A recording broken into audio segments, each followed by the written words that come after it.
Next in line is David from Belle Isle. David, you're on News 96.5. Go ahead. Hello, how are you doing? Good.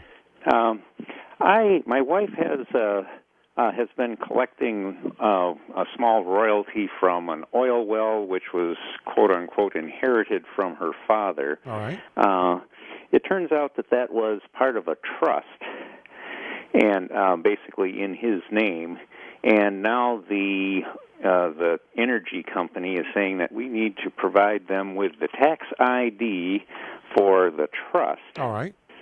In order to be able to continue the distribution. All right, David. When that check comes to your wife, is it coming from the oil company or is it coming from the trustee of the trust? It's coming from the oil company. And do you have a copy of Dad's trust that you're referring to? I do have a copy of the trust, and what it shows is that the trustees are her and all of her siblings. And who are the beneficiaries of that trust? Her and all the siblings?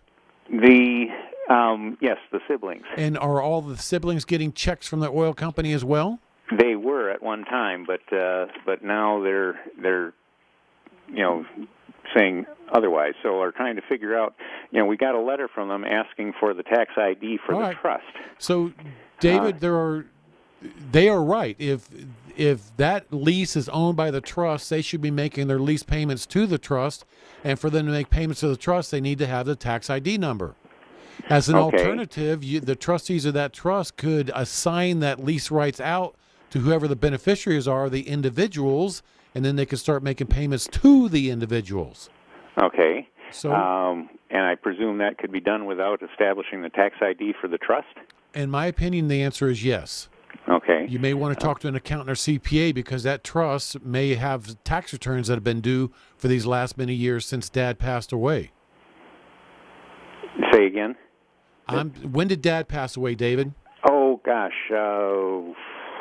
Could be close to 10 years now. Okay, so if that trust has still been in effect for 10 years, there's a possibility that there should have been a tax return filed every year for the last 10 years for that trust. So you need to check with an accountant or CPA. If that accountant or CPA says yes, then the trust is going to get a tax ID number, but it wouldn't stop you guys from assigning that lease out of the trust and into the names of the individual kids. Yeah, now I'm assuming that the tax ID for the trust was her father's name, her father's Social Security at one point. During his life, as long as Dad was alive, but once he died, that doesn't work anymore. You got it. And I'm guessing nobody did anything about it because all the trustees didn't even know they were trustees. David, that'd be probably a pretty good guess. So, David, clearly there's work that needs to be done. If you need some assistance with that, David, you're welcome to call my office next week at 407-423-5561.